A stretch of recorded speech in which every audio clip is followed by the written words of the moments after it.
آج کل لوگوں نے افسانہ ایک گھڑ لیا ہے کہ حضرت امام علی مقام رضی اللہ عنہ وارضا کہ محرم میں جب حضرت کا مہینہ ہو تو بی بی سید فاطمہ کی بھی کہانی پڑھی جائے تو دعا قبول ہوتی ہے۔ اچھا بھائی، حضرت بی بی فاطمہ کی کہانی کیا ہے؟ کیا بلا ہے بھائی؟ یہ بتاؤ وہ کیا چیز ہے؟ کس بزرگ نے لکھی ہے کتاب؟ کون سے عالم دین نے، کسی مستند عالم نے لکھی ہے؟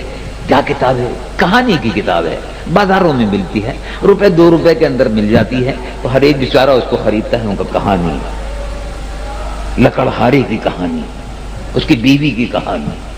اللہ اکبر! حضرت بی بی فاطمہ سے سبق لینے کے لیے حضرت بی بی فاطمہ کو رسول اللہ نے اس کی خدمت میں بھیجا تھا۔ اللہ اکبر! ذرا آپ غور فرمائیے، یعنی حضرت بی بی فاطمہ کی سیرت اتنی نامکمل ہے کہ ان کو رسول اللہ کے در سے تو کچھ ملا نہیں، لکڑہاری کی بیوی سے ان کو سبق لینے کا ضرور تھا۔ ذرا بتائیے آپ، کیا افسوس ہوتا ہے لوگوں کی عقلوں پر، پردہ پڑ گیا ہے۔ اس سے بڑی توہین سیدہ خاتون جنت کی، اس سے بڑی توہین اور کوئی ہو سکتی ہے؟ اور اس کو پڑھنے سے کیا ثواب ملے گا بھائی؟ اگر ثواب ملتا ہے تو قرآن کے پڑھنے سے ثواب ملے گا۔ ثواب اگر ملے گا تو حدیث رسول اللہ صلی اللہ علیہ وسلم کو پڑھنے سے ثواب ملے گا۔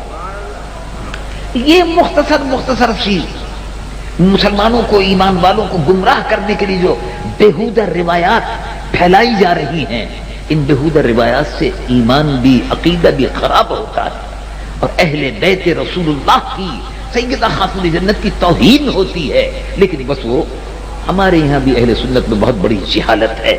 اہل سنت میں وہ بھی سمجھتے ہیں کہ یہ کہانی جو ہے، لکڑہاری کی کہانی، یہ بڑی مقدس کتاب ہے، اس کے پڑھنے سے دینی مرادیں بر آتی ہیں، اس کے پڑھنے سے پتہ نہیں کیا کیا رحمتوں کا نزول ہوتا ہے۔ اللہ کے نیک بندے، کبھی یہ سوچا کہ رحمتوں کا نزول قرآن پڑھنے سے ہوتا ہے، نہ کہ لوگوں کی گھڑی ہوئی حکایتوں کے پڑھنے سے ہوتا ہے؟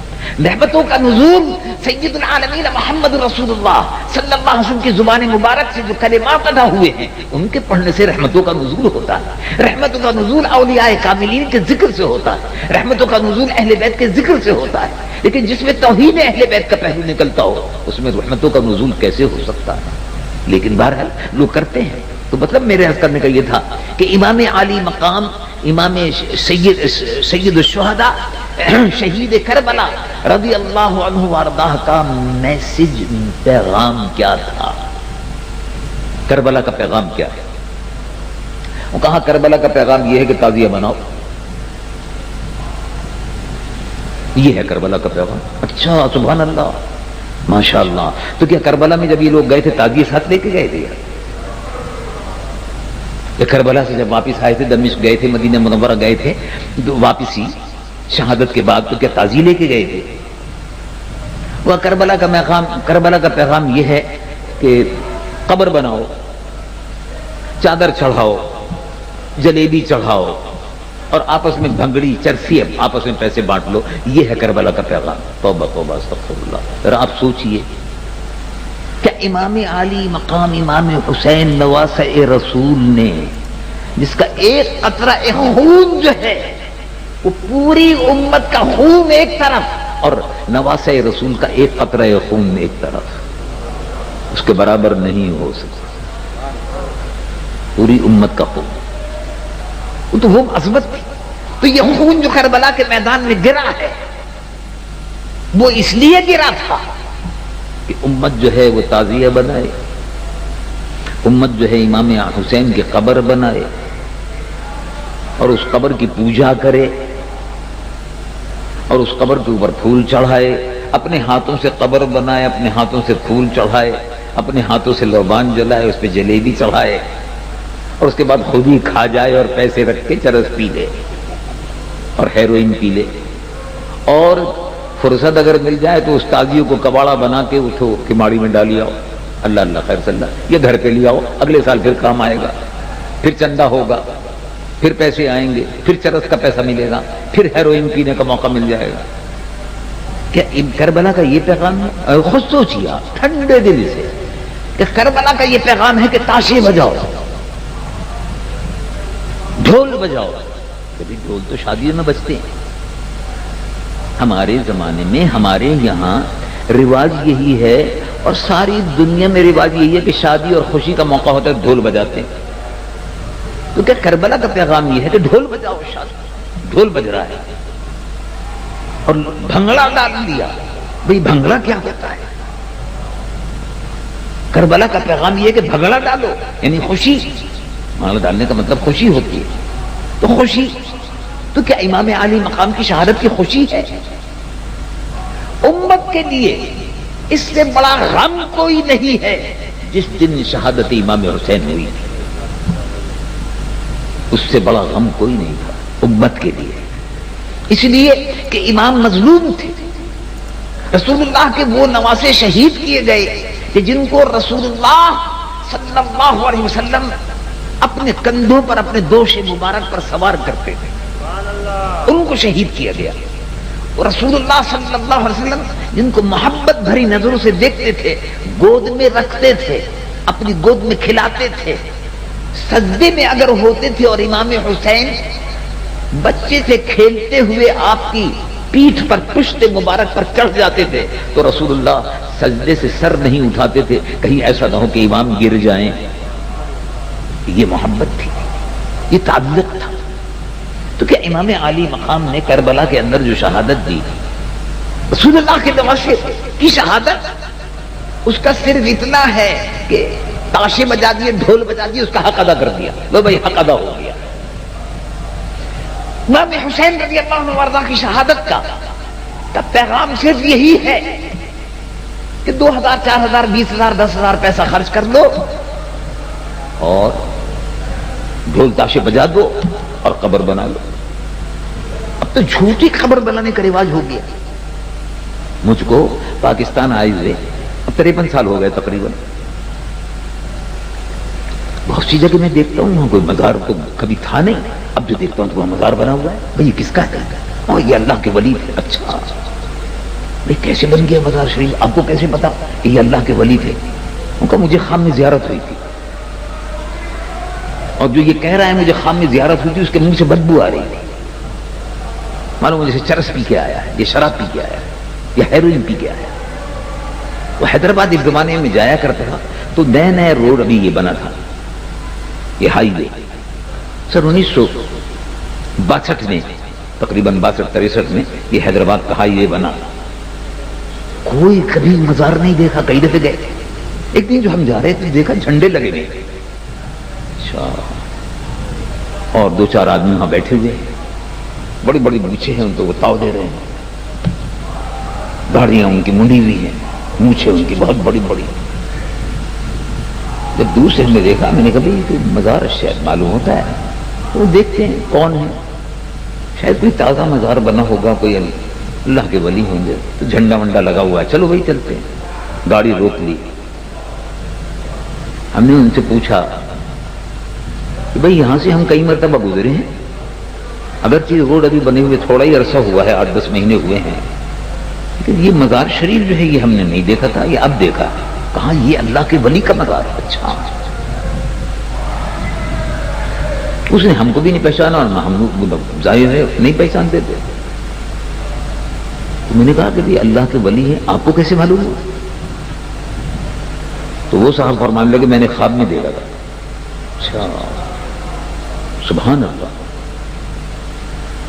ایسے آدمی جو فاسق ہوں، فاجر ہوں، شرابی ہوں، بدکار ہوں، چرسی ہوں، بھنگڑی ہوں، اہل سنت و جماعت کے حصے میں یہی لوگ آئے ہیں، کوئی اور نہیں ہے، کوئی اللہ کے نیک بندے نہیں ہے. یعنی ہم لوگوں کے کھاتے میں یہی بد کردار لوگ آ جاتے ہیں. تو میں نے کہا بھائی آپ کو کیسے پتا؟ کہنے کہ خواب میں دیکھا تھا، یہ اللہ کے ولی نے فرمایا میری قبر یہاں ہے، تم مجاور بن جاؤ. اب ہم نے دیکھا وہاں وہ رکھے ہوئے تھے، چندے کے بکسے رکھے ہوئے تھے اور لوگوں سے چندہ لیا جا رہا تھا. اور اس کے بعد میں نے وہ سبحان اللہ ان بزرگ کو اگر کوئی خواب میں یہ بزرگ کسی کو بتانا بھی چاہتے تھے تو اسی کو بتایا. کوئی اللہ کا نیک بندہ، مسجد کا پیش امام، قاری صاحب، حافظ صاحب، عالم دین، کوئی ایسا نہیں ملا اللہ کا بندہ کہ جو یہ بزرگ اس سے فرما رہے تھے کہ بھائی میں یہاں دفن ہوں اور میری قبر پہ ذرا فاتحہ واتحہ پڑھ لو اور قبر کی حفاظت کرو.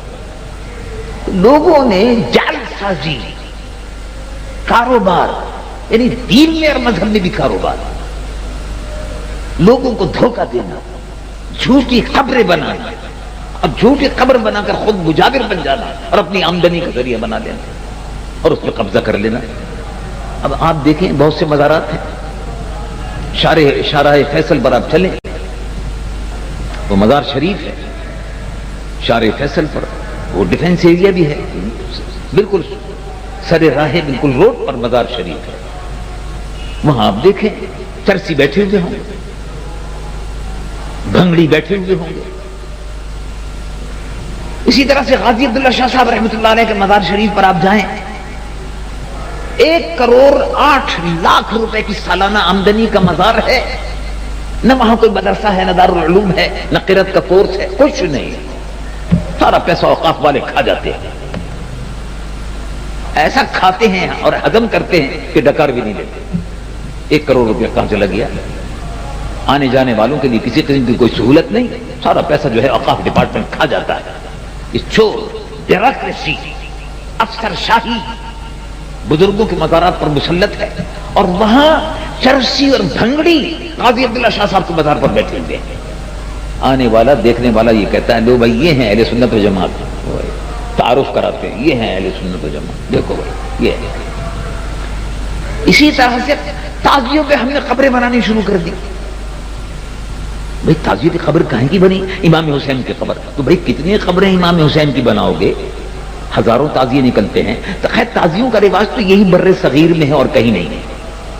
کسی عرب مسلمان ملک میں، سودان میں گیا ہوں، الجزائر، تیونس، مراکش اور ترکی اور خاص عراق میں بھی کہیں نہیں، کوئی تعزیہ نہیں نکلتا، ایران میں بھی کوئی نہیں نکلتا۔ یہ اہل سنت و جماعت میں یہاں کی بیماری ہے۔ ہمارے جتنے بھی برادر ہیں اہل سنت و جماعت، یمن میں ہو، مصر میں ہو، الجزائر میں ہو، سودان میں ہو، کہیں بھی کوئی تعزیہ نہیں نکلتا۔ امام حسین کا ذکر ہوتا ہے، مجلس ہوتی ہے، لوگ بیٹھتے ہیں ادب و احترام سے، جیسے ہمارا بیٹھے ہوئے ہیں۔ امام عالی مقام کا ذکر ہوتا ہے، درود شریف پڑھا جاتا ہے، صلاۃ پڑھی جاتی ہے، تسبیح پڑھی جاتی ہے، صلاۃ و سلام ہوتا ہے، جلسہ ختم ہو جاتا ہے۔ یہ تمام چیزیں آپ دیکھ سکتے ہیں، مصر میں، سودان میں، سب اہل سنت و جماعت ہیں، درود ہوتے ہیں، سلام ہوتے ہیں، امام عالی مقام کا ذکر ہوتا، نہ تعزیے ہوں گے، نہ مسینہ کو بھی ہوگی، کچھ نہیں ہوتا۔ یہ سب خرافات ہم لوگوں میں آ گئی ہے۔ وہاں مزاروں پر اگر آپ تشریف لے جائیں، میں نے اپنی زندگی میں ظاہر ہے جہاں بھی جاتا ہوں تو مزارات پر جاتا ہوں، حاضری دیتا ہوں۔ مصر ہے، سودان ہے، شام ہے، اردن ہے، فلسطین ہے، حجاز مقدس ہے، ترکی ہے، سیدنا ایوب انصاری رضی اللہ عنہ وارضاہ ہیں، حضور کے صحابی، میزبان رسول، جن کے مکان میں حضور نے قیام فرمایا۔ سیدنا ایوب انصاری رضی اللہ عنہ وارضاہ کا مزار استنبول میں ہے، آپ جا کے دیکھیں۔ اللہ اللہ، متعدد بار میں حاضر ہوں، جب بھی ترکی سے گزرتا ہوں یورپ جانے کے لیے تو ضرور وہاں جاتے ہوئے یا تو آتے ہوئے یا جاتے ہوئے فاتحہ پڑھ کر دربار میزبان رسول میں حاضری دے کر پھر جاتا ہوں آگے۔ کبھی میں نے کسی کو چرسی بھنگڑی کو وہاں نہیں دیکھا۔ یہ ساری خباثت جو ہے، یہ ایک سازش کے تحت ہم اہل سنت و جماعت کو بدنام کرنے کے لیے یہ داخل کر دی گئی ہے کہ دیکھیے صاحب یہ ہیں اہل سنت و جماعت، تو جھوٹی قبریں بنا دیتے ہیں، تعزیوں میں جھوٹی قبریں بن جاتی ہیں۔ اعلیٰ حضرت عظیم المرتبت امام اہل سنت مولانا شاہ احمد رضا فاضل بریلوی نور اللہ مرقدہ فتاوی رضویہ میں انہوں نے حدیث نقل کی کہ جس شخص نے جھوٹی قبر بنائی، جھوٹی قبر جس شخص نے بنائی، اللہ تبارک و تعالی کی اس پر لعنت ہے، لعنت ہے اس پر جس نے جھوٹی قبر بنائی۔ اب یہ جتنے لوگ تعزیوں کے اندر جھوٹی قبریں بناتے ہیں، اہل سنت و جماعت، تعزیہ اہل سنت و جماعت نکالتے ہیں، ہم ہی لوگ نکالتے ہیں، ہماری اہل سنت و جماعت کی جو برادری ہے وہی تعزیہ نکالتی ہے، یہی جھوٹی قبریں بناتے ہیں، یہی اس پہ جلیبیاں چڑھاتے ہیں۔ جیسے قبر والے جو ہے ان کو بھوک لگ رہی ہے، جلیبی کھانے کی دل چاہ رہا ہے ان کا، معاذاللہ، توبہ توبہ، یہ قبریں چاروں طرف بنا دیتے ہیں۔ مذاق اڑوانا ہے، دین کا مذاق ہے، کربلا کا یہ پیغام نہیں ہے۔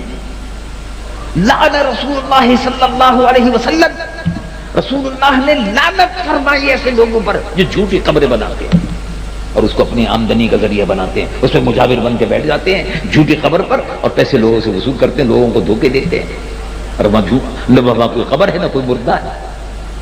یہ ساری خرافات. کیا کربلا کا پیغام یہی تھا؟ نہیں. بات اصل میں یہ ہے کہ ہم نے آسان راستہ اختیار کر لیا. کربلا کا پیغام یہ تھا کہ کلمہ حق بلند کرو. اگر حکومت وقت شرابیوں اور زانیوں کی ہے تو اس کے خلاف کھڑے ہو جائے. یہ کربلا کا پیغام. وہ کربلا کا پیغام یہ بڑا سخت پیغام ہے. اس پیغام پر تو عمل ہوتا نہیں. تو بس صرف پیغام یہی ہے کہ شربت پی لو، امام حسین کی نیاز کھا لو اور تعزیہ بنا لو، چندہ کر لو، اس کے نام پر کچھ کھا لو اور بٹور لو، تو سال بھر کی آمدنی کا ذریعہ ہو جائے. ہو ہا کر لو، شور مچا دو، طبل بجا دو، اور یہ بجا دو اور وہ بجا دو. یہ ہے ہو ہا میں کربلا کا جو سارا حسن تھا، کربلا کا جو جمال تھا، کربلا کا جو پیغام تھا. کربلا کا جمال یہ ہے کہ رسول اللہ کے دین کا جمال باقی رہے، خود کا جمال ختم ہو جائے. جمال رسول قائم رہے، جمال اسلام قائم رہے. کربلا کا پیغام یہ تھا کہ روشنی، ظلمت ختم ہو، ایسی روشنی ہو کہ جس میں اہل حق کے قافلے اس منزل کو دیکھتے رہیں کربلا کی، اور قیامت تک اللہ کے حضور میں پہنچ جائیں، اللہ کی رضا کو حاصل کرتے رہیں. یہ کربلا کا پیغام تھا. کلمہ حق بلند کرو.